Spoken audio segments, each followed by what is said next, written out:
F126 is finally here. Sort of. It's essentially a DLC for F125, but includes the new cars, the new teams, the new regulations, an updated handling model, and a new track. Once I heard a new track was being added, I've been very excited for the challenge of learning it, so that's what we're gonna do today. I'm gonna hop into time trial mode and share my first impressions of how the new cars feel, and first impressions of the track, and then we'll hop into a race and see how well suited this track is for actual racing. So the new track is in Madrid. It's the Madring?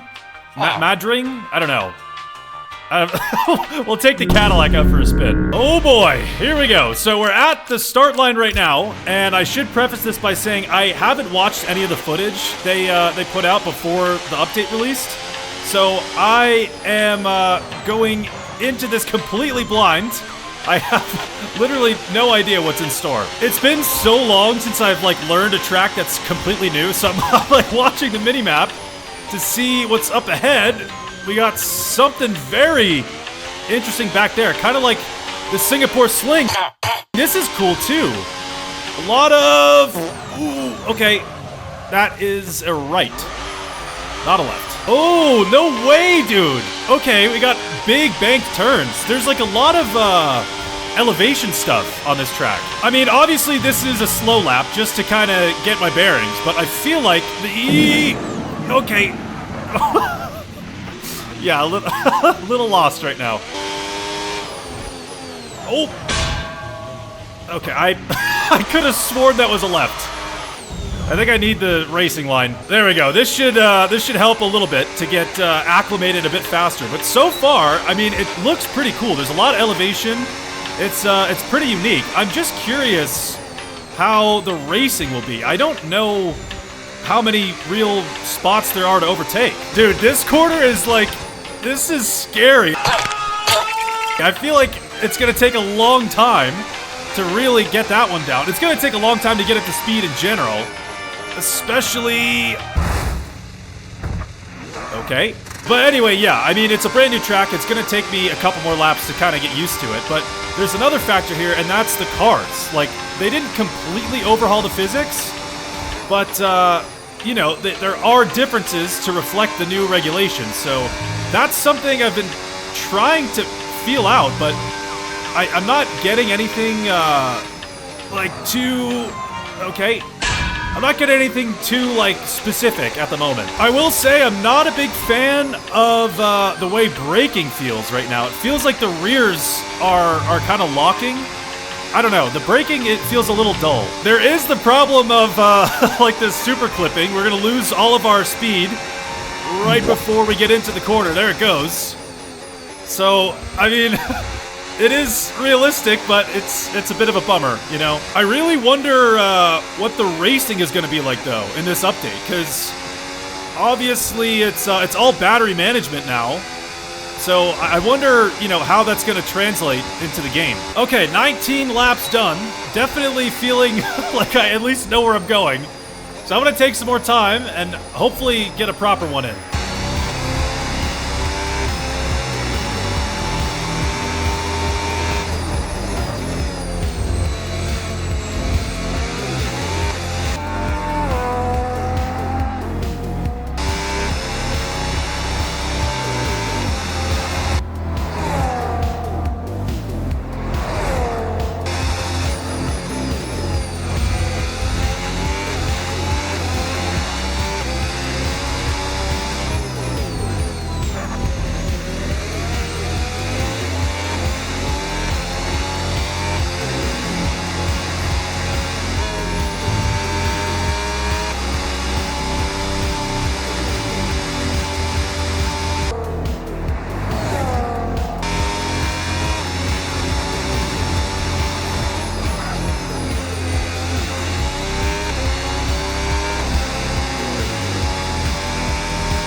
All right, nothing too crazy. We got a 14-lap race here, so we do have one stop. But we're starting from P22, the very back of the grid, in Nico Hulkenberg's Audi. The 500 lights are coming on, and we are racing for the first time on F126. A little slow off the line, but still a great run. Down into the first corner, up the inside on the Racing Bull there, up to P17, right behind Alonso now. Okay, good start. I don't even know if this is possible. This corner's really tight, but down the inside we go. We make it work on Alonso, up to P16. I really did not think it'd be possible to overtake there. Oh, here we go. We're gonna get to test how strong the battery is. Battery is deployed, and we are gaining fast on Behrman. Easy move, maybe even on Colapinto. We were just a little closer. That is crazy. We are within a second, so we're gonna have boost mode now. The battery has turned blue, so we've got a little extra power, but we've got someone down the inside. It's Behrman into turn 1. Around the outside we go, and we can keep P15. All right, I guess we'll see how big of a difference this makes. Boost mode engaged. Gonna zoom past Colapinto up to P14.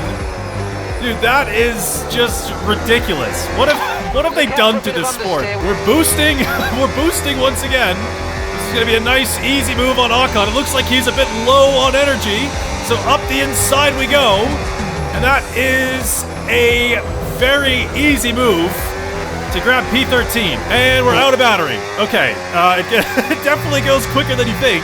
And it like stays deployed even after you switch the ERS down. So, I mean, managing this is gonna be really weird. Oh yeah, we're in trouble now. We don't have the boost, and we're very low on battery. And we've got Ocon, who's gonna absolutely fly past down the straight. Did he just DNF? There's no way. Oh, he did! Oh, dude. If that doesn't sum up F1 in 2026, I don't know what does. I just realized I have no idea where the pit lane is. Like, oh, there it is. Okay. Woo. I should have probably thought about that before going into a race. Okay, on to the hards, and we're doing pretty good so far. Up to P13 before the pit stop. And I have to say, I'm kind of surprised at how much overtaking is possible. When I was first driving this track, I didn't think there were many good spots to do it. But I think it's just the way these cars are with the whole battery thing. I think last year's cars, you wouldn't be able to do much around here. Dude, Sector 3 is really nice to drive. Like these, like medium speed corners are so satisfying. The only problem is the braking. The brakes feel really like kind of dull almost. I don't know. It is a weird feeling. Okay. Well, we've got 40% on the battery, so we'll dump that through this right-hander. It's going to be gone literally instantly. Look how fast that goes down. That is learning to manage the battery on this game it's gonna take a while. In all the older games with ERS, I would just flip the deploy down to none when you get into the braking zone, and that would charge it up pretty fast. But I'm guessing lifting and coasting is kind of the new meta, which it just feels kind of unnatural. Okay, we've got the boost mode or whatever.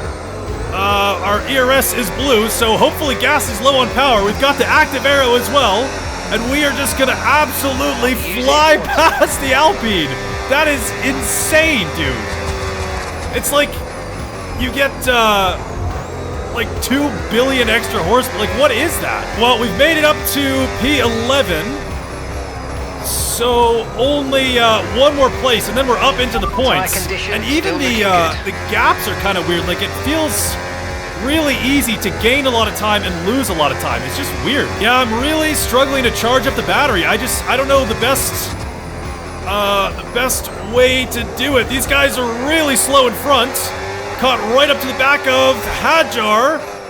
But I think it's a bit too sketchy to go for a move there. Yeah, this should be a safer place to do it. We don't have too much left, but we are going to dump all of the battery, try to breeze past the Red Bull. Down the inside we go, still side by side, but we take P10.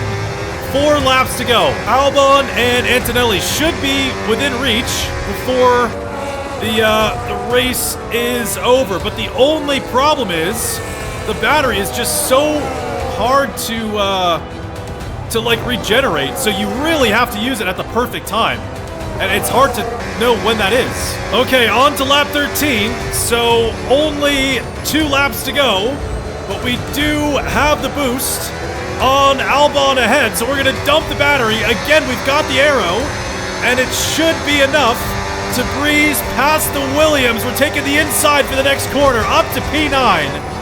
And that is, like, literally too easy. I do think we can get Antonelli, too. We just have to stay within a second. Stay within that, like, boost range. And as long as we get that for that straight, I think we'll get him. All right, here we go. On to the final lap of the race. We've got plenty on the battery, so we're going to dump some down into turn 1. Lift and coast into that first corner.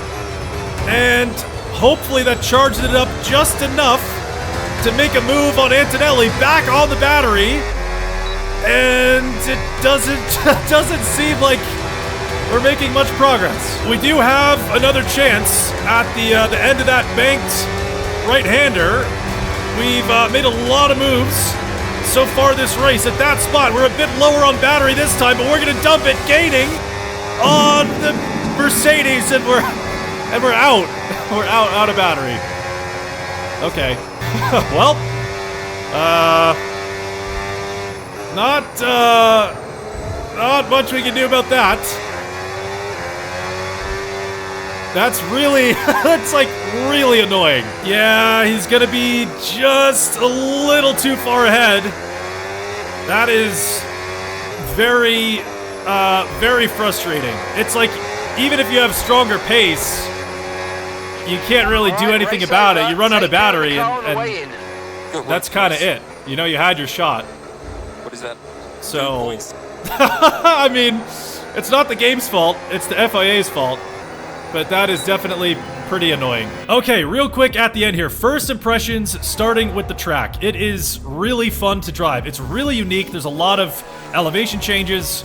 There's a lot of good elements just to the track in general, and I was surprised with how much overtaking could actually be done. I do think previous generations would struggle a bit more to overtake here, so maybe it speaks more to this generation of car, but it was definitely surprising. As for the car, obviously the whole battery thing, that's not the game's fault. That's the real-life regulations. It is unfortunate, but that's a conversation for a different day. I do think, realistically, they probably did a pretty good job emulating that within the game, so you can't really complain about that. Obviously, it is difficult to adapt to that kind of style of racing, but that's just the unfortunate reality. The car itself, you kind of do have to adapt and kind of don't at the same time. It feels really similar to just the regular cars from F1 25. In terms of like your racing line, where you're braking, it's all pretty much exactly the same, so nothing's different there. The only difference I really noticed was how braking feels. It's really easy to lock the rears, it's really easy to unsettle the car, and the back end of the car just doesn't want to dig in, it doesn't want to rotate, and it just feels kind of dull. And I did play around with the brake bias and the car setup and everything, but it's just something that kind of persisted. So it is something you might kind of have to adapt to with this update. Is your style of braking kind of has to be different, but every other aspect of the car feels pretty much the same. So it is just kind of like a weird little change, and I think because you have that false sense of security with the car handling the same and braking being the only difference, it does kind of throw you off a little bit. So that is one thing I didn't really like, to be honest. It really felt like really dull and really weird on the rear end of the car. But other than that, I feel like they probably did a pretty good job nailing these regulations and how these cars are supposed to feel. It's obviously just a difference from the previous title, so yeah, I mean, the game's just out. I don't know if they're going to be doing any patches to the physics or the handling or anything. They probably will, I would assume. But overall, first impressions are definitely pretty strong.